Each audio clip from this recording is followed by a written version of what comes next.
I'm David Poeppel, or Poeppel, if you speak German, David Poeppel. I'm from Munich. I'll keep the Bavarian within. Are you the purple sun?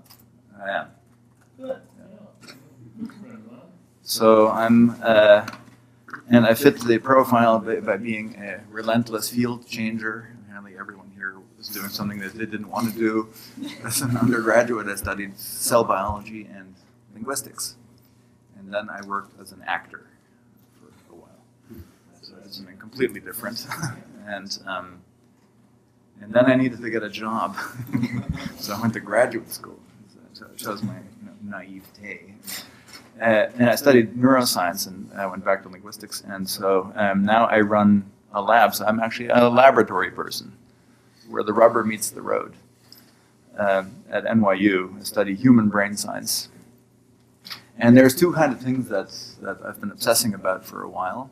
One that I think is probably not so much for discussion here is the broadly construed the temporal structure of perceptual experiences. Turns out, you think we're just kind of flowing through the world here on smoothly surfing on an arrow of time. The granularity of experience is very peculiar, and you can do all kinds of nifty tricks.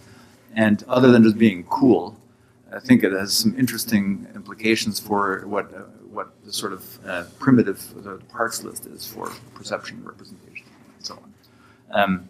So if you want to see some cool effects, I can show you some all kinds of nice experiments.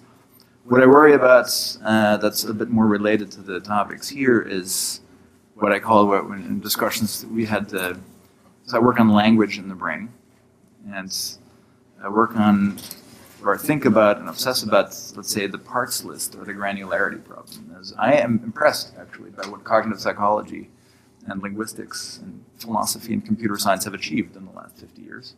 I think it's to be taken seriously. And as a neuroscientist, I'm actually unimpressed by what we've achieved in neuroscience. So I think neuroscience has failed for the moment as a member of the Society for Neuroscience. I can say that. So where we're sort of incrementally succeeding is in what we might call the maps problem. Is we make increasingly better maps because we have cool machines. As experimentalists, we build, whether it's fMRI scanners or two-photon microscopy or optogen. I mean, our tools are getting better and better. That's great. So we make finer maps in that.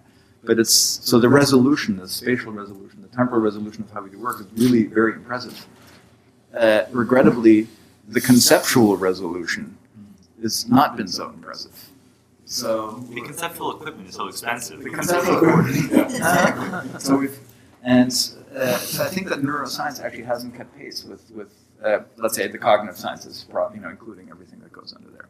And so, very concretely, the way I view the work in my own lab, the sort of is to figure out what the parts list is. I view us as basically a bunch of people in a garage. Like you're taking the thing apart like a bunch of mechanics, right? We want to know the primitives, the ontological structure of the thing.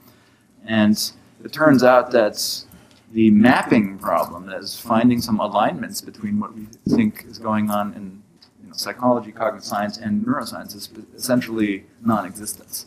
So we have maybe this is a version of the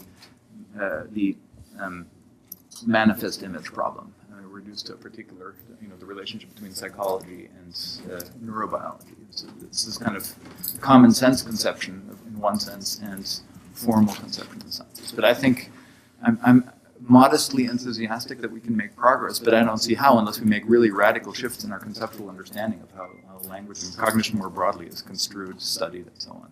And as an experimentalist, I have to translate what we talk about casually into things that I can actually measure, explain, characterize, formalize, and that's a slightly different kind of problem. No, that hasn't come up yet this morning. And it's great to be here, a lot of fun.